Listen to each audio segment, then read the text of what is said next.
Hello? Hello? Podcast Network Asia.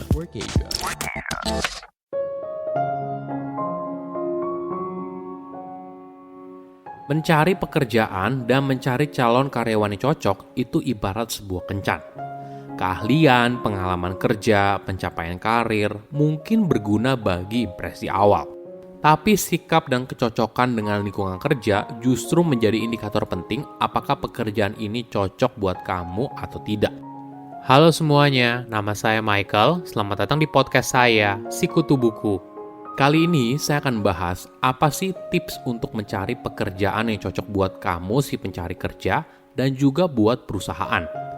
Ini merupakan rangkuman dari video TED Talk Nitaya Vaduganathan yang berjudul 5 Hiring Tips Every Company and Job Seeker Should Know dan diolah dari berbagai sumber. Mencari kandidat yang cocok itu boleh dibilang seperti kencan. Tidak semua kriteria harus dimiliki 100%. Fokuslah pada hal yang penting saja. Mungkin saat mencari pasangan, kamu ingin seorang yang pintar, menarik, karirnya bagus, suka olahraga, bisa main musik, dan sebagainya. Tapi realitanya, mungkin pasangan yang ideal sebenarnya adalah seorang yang bisa buat kamu tertawa dan cocok dengan keluarga kamu. Cara yang sama juga bisa kamu terapkan saat mencari kandidat yang cocok.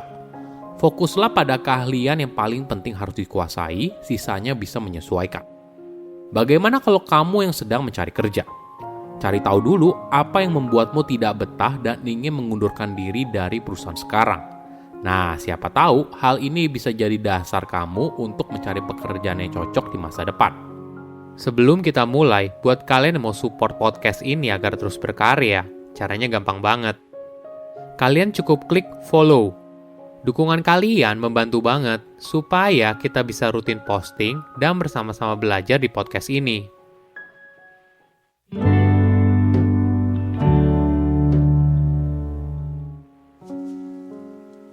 Apakah kamu ingin melakukan sesuatu yang berbeda? Atau kamu ingin mencari pekerjaan yang cocok buat kamu? Biasanya ketika seorang berpindah kerja, bukan karena ingin mencari pekerjaan yang baru, tapi mencari pekerjaan yang tepat.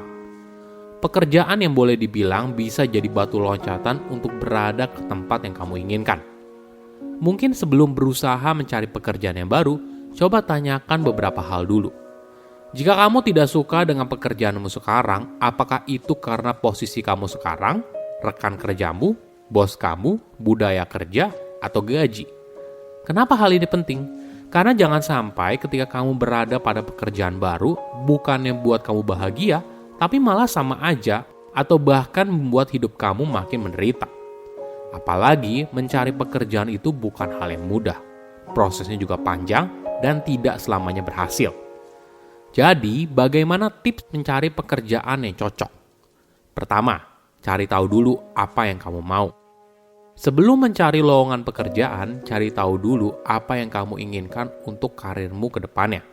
Apa pekerjaan yang kamu inginkan? Kedua, kenali dirimu sendiri. Ada sebuah ungkapan yang menarik. Kamu dipekerjakan karena apa yang kamu tahu, tapi kamu dipecat karena siapa dirimu. Mungkin saja kamu punya keahlian yang tepat untuk pekerjaan tersebut, tapi itu saja tidak cukup. Sikap dan kecocokan dengan lingkungan kerja justru menjadi indikator penting apakah pekerjaan ini cocok buat kamu atau tidak. Ketiga, cari tahu soal perusahaan masa depan. Ketika melamar sebuah pekerjaan dan mulai dipanggil interview, cobalah cari tahu tentang perusahaan tersebut. Bukan cuma soal pengetahuan standar, tapi yang jauh lebih penting, bagaimana budaya kerjanya, dan sebagainya. Ketika interview, ini adalah momen berharga untuk menggali lebih jauh mengenai perusahaan tersebut.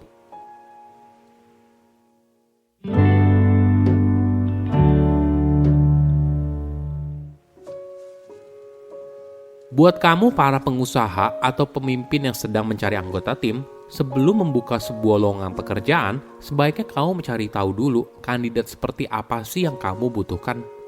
Banyak sekali lowongan pekerjaan berisi permintaan yang boleh dibilang tidak masuk akal. Misalnya, memiliki pengalaman 10 tahun, menguasai keahlian ABCD, bekerja keras, bisa bekerja mandiri, dan sebagainya.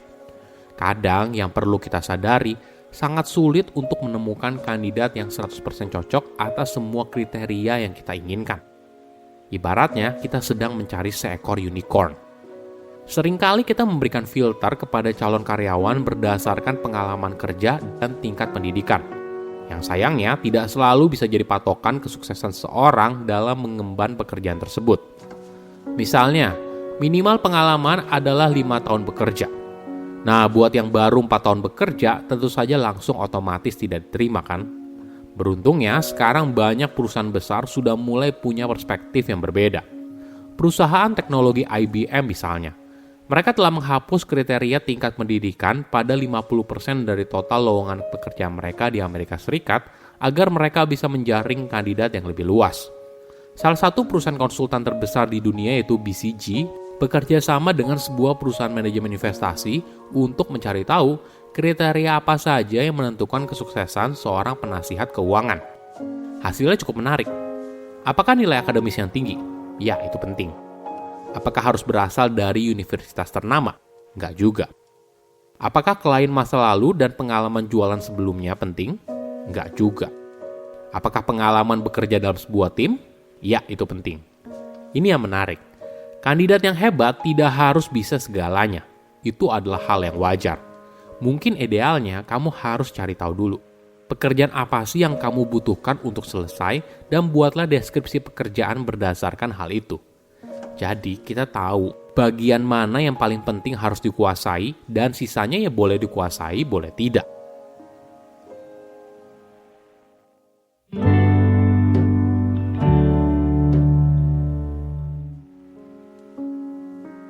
Ada perspektif yang menarik. Mungkin kita bisa melihat mencari kandidat yang cocok itu seperti sebuah kencan. Saat mencari pasangan, kamu mungkin saja ingin seorang yang pintar, menarik, karirnya bagus, suka olahraga, bisa main musik, dan sebagainya. Tapi realitanya, mungkin pasangan yang ideal sebenarnya adalah seorang yang bisa buat kamu tertawa dan cocok dengan keluarga kamu. Selain itu, ketika mencari pasangan, kita juga tidak langsung menikah di pertemuan pertama atau kedua kan? Biasanya mulai ketemuan dulu, ngobrol sambil ngopi, kalau cocok ya lanjut makan siang, dan sebagainya. Konsep yang sama juga bisa kamu terapkan dalam mencari kandidat yang cocok. Mungkin kamu bisa memulainya dengan program magang berbayar. Bagi perusahaan, cara ini boleh dibilang punya resiko yang lebih kecil dan membuat mereka bisa menemukan kandidat brilian yang tersembunyi. Namun tentu saja, cara ini tidak bisa 100% cocok. Kembali lagi, sesuai apa yang kamu butuhkan sekarang. Misalnya, organisasi kamu hanya punya pegawai yang sedikit, maka mungkin saja yang kamu butuhkan bukan karyawan yang minim pengalaman, tapi profesional yang sudah siap bekerja di hari pertama. Tips lain yang menarik adalah mungkin saja kandidat yang cocok itu tidak selamanya berada di luar perusahaan. Mungkin saja ada di dalam perusahaan. Misalnya, perusahaan teknologi Seagate berusaha mencari kandidat internal dulu dan mereka fokus 70 hingga 80% keahlian yang paling penting. Nah, apabila sudah ketemu, maka kandidat internal itu perlu pelatihan, sehingga keahlian yang meningkat menjadi 100%. Menariknya, mungkin saja kandidat internal itu belum tentu berada di departemen yang sama. Bisa saja berada pada departemen yang berbeda. Misalnya, karyawan dari sales tertarik untuk bekerja di bidang marketing atau sebaliknya. Atau mungkin karyawan di bidang keuangan tertarik untuk bekerja di bidang produksi. Saya undur diri, jangan lupa follow podcast Sikutu Buku. Bye-bye.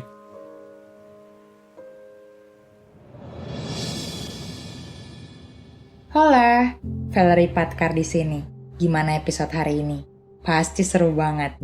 Jangan lupa juga untuk dengerin podcast Loversation yang ngobrolin banyak banget tentang segala bentuk dan warna cinta lewat teman-teman fiksi kamu. Sampai jumpa di Loversation! Pandangan dan opini yang disampaikan oleh kreator podcast, host, dan tamu tidak mencerminkan kebijakan resmi dan bagian dari Podcast Network Asia. Setiap konten yang disampaikan mereka di dalam podcast adalah opini mereka sendiri dan tidak bermaksud untuk merugikan agama, grup etnik, perkumpulan, organisasi, perusahaan, perorangan, atau siapapun dan apapun.